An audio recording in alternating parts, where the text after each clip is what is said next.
Hello everyone and welcome back to Ambitious Nature. Today I'm going to be showing you guys how to create a rolling logo within DaVinci Resolve. So without further ado, please hit that like and subscribe and we will jump right into it. So first off, as you can see my screen, I've kind of added some different layers. It's not just a rolling logo because I want to spice it up, but I will make one from scratch. So to do so, let's go over to Timeline. Right click inside of this little bin. If you just have a master track, that's fine too. I just have everything organized in the bins. And timeline, you right click, you'll see create new timeline. And this of course will be on timeline 6. Let's just do this as test. And for me, I want to make sure everything runs very smooth. And so I will create this in a 59.94. If you're a filmmaker, this is kind of the standard of what we use. You could also do 60 frames per second, but realistically, if you're watching movies and whatnot, 59, whatever, it's movie. I'm not gonna bore you with that, but let's press create. And now, if you notice, let me get rid of these two right here. It is completely blank. There's nothing on here. Let's go over to, for me, I like to keep this organized. I'll create a new bin and let's do Fusion. Let me actually make this into the master track. And for Fusion, I can go right here, right click inside of here and do new Fusion composition. And we would do this at a rate of 59.4 to keep it smooth. And the duration, I will put, let's do 1 minute. So let's go to 1. Let's make this back to 0. Why did not do that? There we go. So now that's 1 minute. I know it looks weird, but this is really seconds or milliseconds, seconds, and then how many minutes. And let's do this. Great. And so now I have my Fusion Composition 1. Once I have this Fusion Composition, it will always keep its abilities, so to speak. And I'll show you what that means. So if I drag this down to timeline, this should be, if I didn't make a mistake. Yep. This is a full minute. So this is a minute of this composition. But again, there's nothing in here. And so it says no frame available for media out. But there's no problem with that. Let's just go down to our Fusion and click inside of here. This is your media out. So I know it may look daunting, but I promise you I'll make this super simple. Let's drag this up to the top. It should automatically be in there. And we want to add in a new tab. So for me, I want to bring in one of my clips. And so I will go over to my media pool. Let's go to logo. These are just images that I have, and I'll drag in my E3 logo. So there's an E3 logo. I'll put this up here. This is split, and right here on the right corner, you can just press this tab, and now I can have my inputs right here and my output right there. So this shows me the ending. If I connect these two, boom, now I see what is actually producing. So this is the tab that I'm looking at, my media in, which I can press, I believe, F2. And rename this, and let's type in, let's say logo, and now we have our logo. So I'm looking at my logo right here, and this is my media out. So this is what the viewers will see when I go back to this screen. Now this is what the output looks like. So back in the Fusion, what we want to actually add in now is a transform layer. Transform is just going to allow us to transform the image. So right here, you can use this little click right here, press transform, and you see how it's tagged to that. You can also press space shift and type in transform. Oh, if I can spell.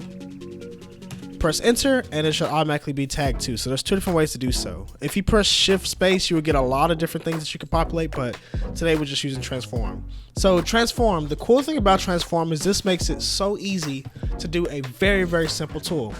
Over here inside of your where it says edges, this is your tools icon. If you don't see it, you might be selected on logo. Make sure you are selected to transform. You want to go over to your edges and press wrap. And you may not think it's doing much, but it actually just wrapped your image. So you'll notice this more so when you downsize the scale of it. So go over to your size and let's shrink this.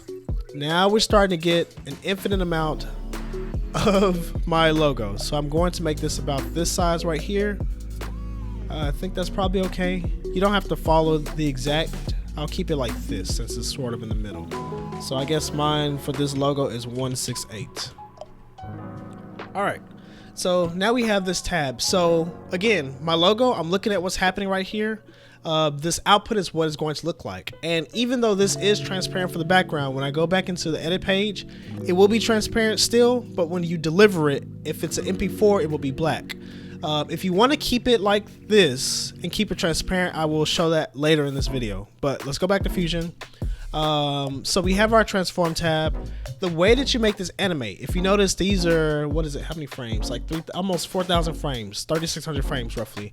The way that we have to make this work to make it move is we actually have to move around our center, and we don't really have to touch pivot, but mainly the center or the aspect and the angle.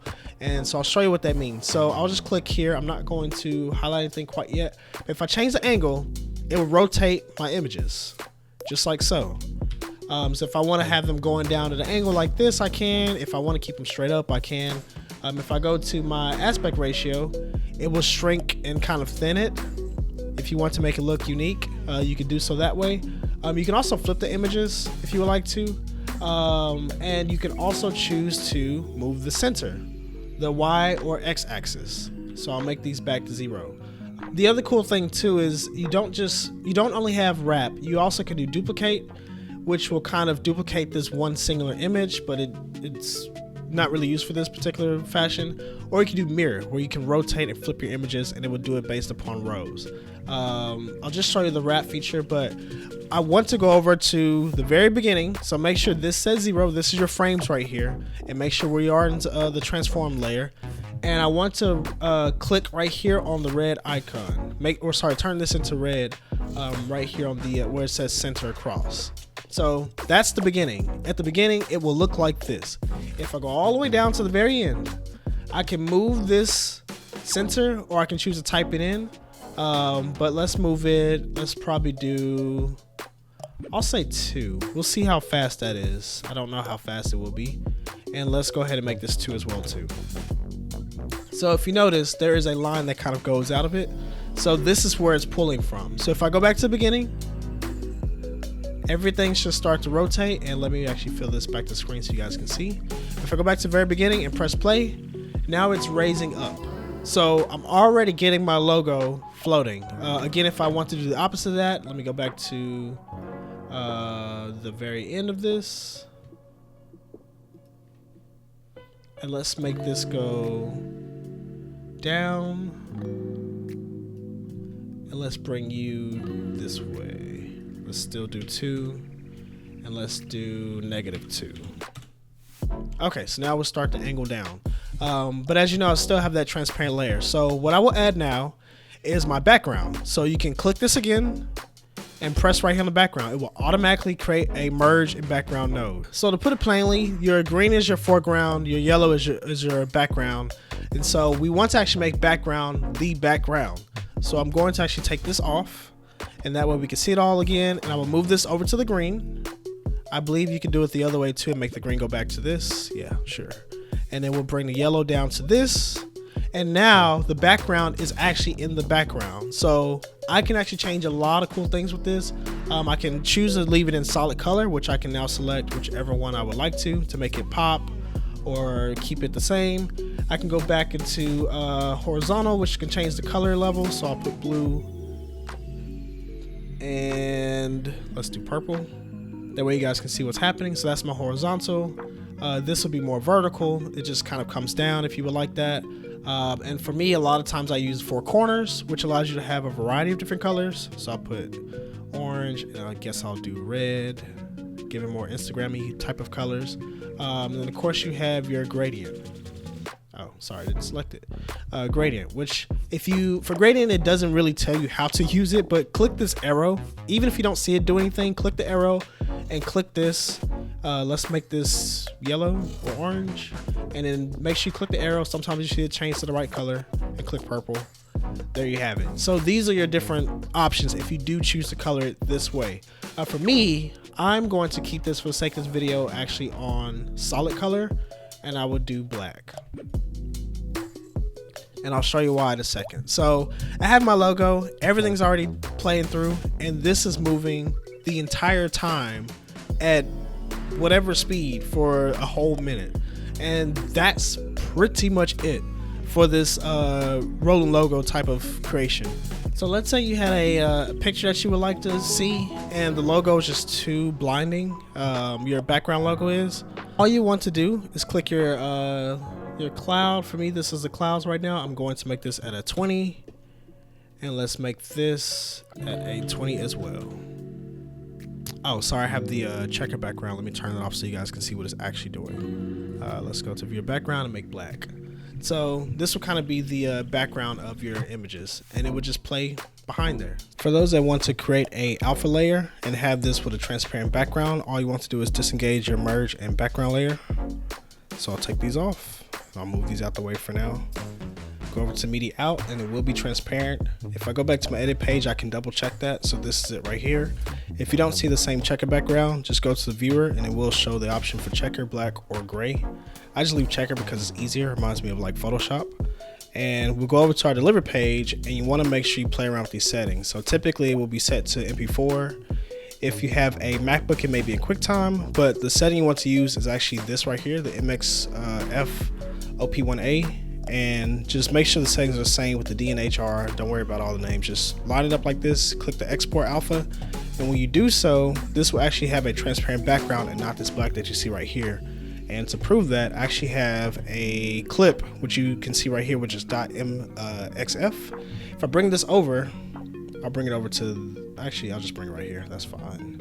If I bring this, if you notice, it is transparent. So yes, it is a video, but there's no black border, even though when I click this, it will show it on the viewer. Of course for this it won't do so, but as you can see, it is a it is a transparent layer. So if you want to do it that way, you have that option too. That's how you do it. So I hope you guys enjoyed this video. Please give that a like and subscribe. It really helps me out, and I will see you guys on the next video.